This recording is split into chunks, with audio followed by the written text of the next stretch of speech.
नमस्कार, मैं डॉक्टर शिव कुमार वर्मा आपके अपने YouTube चैनल हिंदी ज्ञान डॉक्टर शिव कुमार वर्मा में स्वागत करता हूं।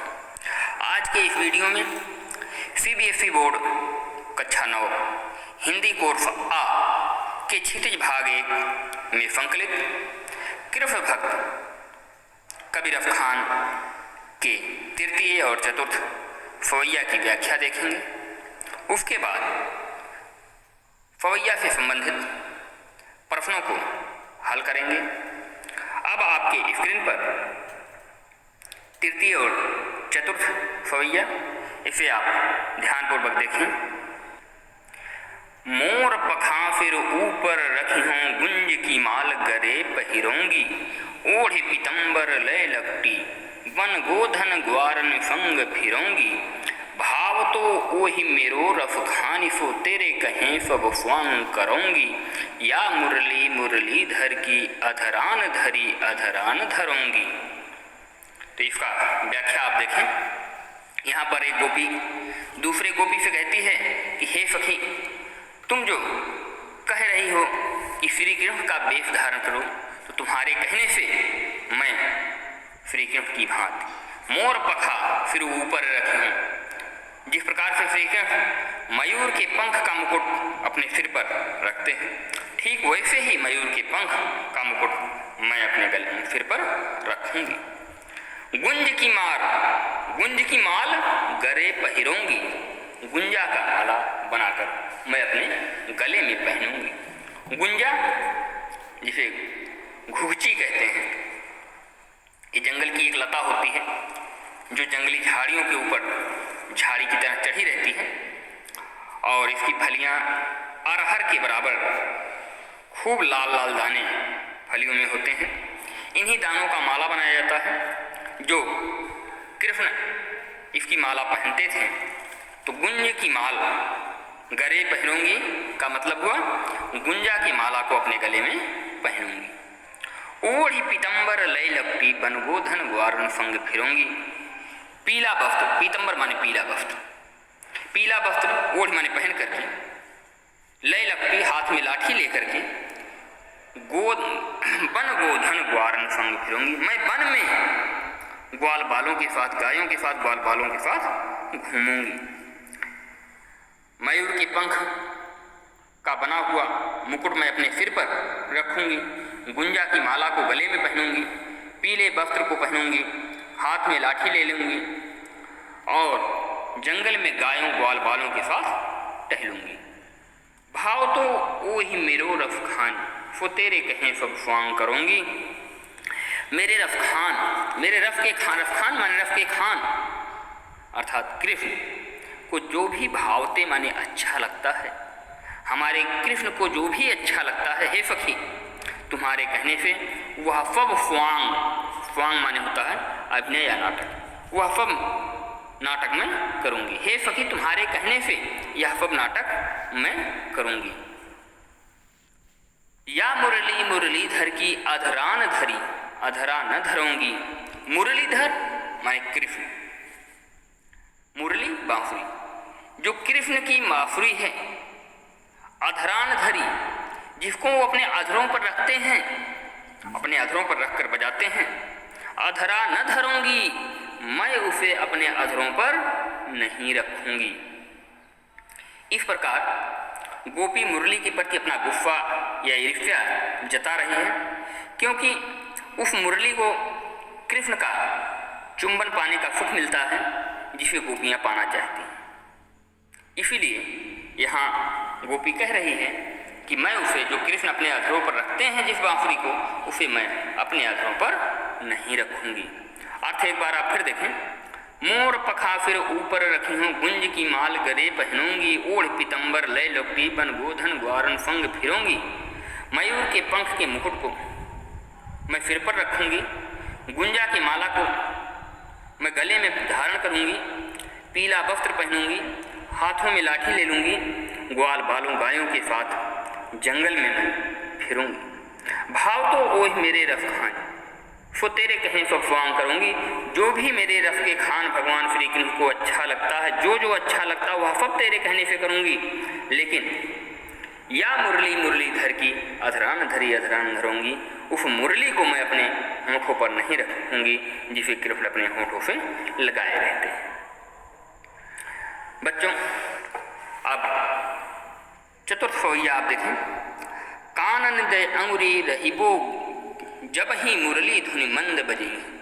कानन दे अंगुरी रहिबो जब ही मुरली धुनि मंद बजई हैं। मोहन तानन सो रफ खान अटा चढ़े गोधन गई हैं तो गई हैं।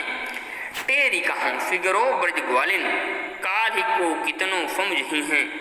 मायरी वाफुख की मुस्कानी फमहारी न जई हैं न जई हैं न जई हैं। यहाँ पर जब भी कृष्ण मंद मंद ध्वनि से बांसुरी बजाएंगे, जब भी कृष्ण मंद मंद ध्वनि से बांसुरी बजाएंगे तो मैं उसे नहीं सुनूंगी, अपने कानों में अंगुली लगा लूंगी। मोहन तानन फोरफ खानी अटा चढ़े गोधन गई हैं तो गई हैं। कानन दे अंगुली रही जब ही मुरली धुन मंद बजई हैं। जब कृष्ण मुरली की मंद मंद धुन को निकालेंगे तो मैं अपने कानों में अंगुली लगा लूंगी और उसे नहीं सुनूंगी। मोहन तानन फोरफ खान अटा चढ़े गोधन गई हैं तो गई हैं। मन को आकर्षित करने वाले राग में मोहनी तानन, तान माने राग होता है, मोहनी माने आकर्षित करने वाले, मन को आकर्षित करने वाले राग में कृष्ण फागुन के गोधन लोकगीत को गाएंगे तो गाएंगे। गोधन गई हैं तो गई हैं। कृष्ण मन को आकर्षित करने वाले राग में फागुन के गोधन लोकगीत को गाएंगे तो गाएंगे, उसे मैं नहीं सुनूंगी। तेरी कहाँ फिगरो पर जुगाले काली को कितनों समझी हैं। हम समस्त ब्रज के लोग जोर जोर से कहते हैं कि कल कोई कितना भी हमें समझाए लेकिन उनके बांसुरी की आवाज़ हम नहीं सुनेंगे। मायरी वाफुक मुस्कान तुम्हारी न जई हैं न जई हैं न जई हैं। लेकिन हे सखी, मायरी माने हे सखी, कृष्ण के मुख की मुस्कान मुझसे संभले नहीं संभलेगी, नहीं संभलेगी, नहीं संभलेगी। अर्थात कृष्ण के संगीत से अपने आप को रोक लूंगी, परंतु कृष्ण की मुस्कान से अपने आप को मैं रोक नहीं पाऊंगी। अर्थ एक बार आप फिर देखें। कानन दे अंगुरी रहिबो जब ही मुरली धुनि मंद बजई हैं। मोहन तानन सोरफ खान अटा चढ़ गोधन गई हैं तो गई हैं। कृष्ण जब मंद मंद ध्वनि में बांसुरी बजाएंगे हम अपनी अंगुली कानों में लगा लेंगी, उनकी बांसुरी की आवाज़ को नहीं सुनेंगी। मन को मोहित करने वाली, मन को आकर्षित करने वाली राग में जब फागुन के गोधन लोकगीत को अटारी पर चढ़ करके गाएंगे लेकिन उसको हम नहीं सुनेंगे। तेरी कहा फिगरो ब्रज ग्वालिन काले को कितनों समझे हैं। हम समस्त ब्रज के लोग जोर जोर से कहते हैं कि कल हमको कोई कितना भी समझाए हम किसी की कोई बात नहीं सुनेंगे। मायरी वाह मुख की मुस्कान तुम्हारी न जई हैं न जई हैं न जई हैं। लेकिन हे सखी, कृष्ण के मुस्कान, कृष्ण जब मुस्कुराएंगे तो उनकी मुस्कान से हम अपने आप को संभाल नहीं पाएंगी, नहीं पाएंगी, नहीं पाएंगी। इस प्रकार अब इस प्रकार से दो फवैया का व्याख्या हुआ। इसके बाद आप इसके प्रश्न उत्तर को देखिए। तृतीय फवैया का पहला प्रश्न, फवैया के आधार पर कृष्ण के उस रूप सौंदर्य का वर्णन कीजिए जिसे गोपियाँ धारण करना चाहती हैं। तो उत्तर है, सिर पर मोरपंख का मुकुट, गले में घुघची की माला, पीतांबर ओढ़ना, हाथ में लाठी और गायों के साथ घूमना। दूसरा प्रश्न है, स्वांग करूंगी कथन किसका है? स्वांग करने का क्या आशय है यहाँ फ़्वांग क्यों करना चाहती हैं। यह कथन एक गोपी का है। फ़्वांग करने का अर्थ वेशभूषा और अभिनय से किसी की नकल करना।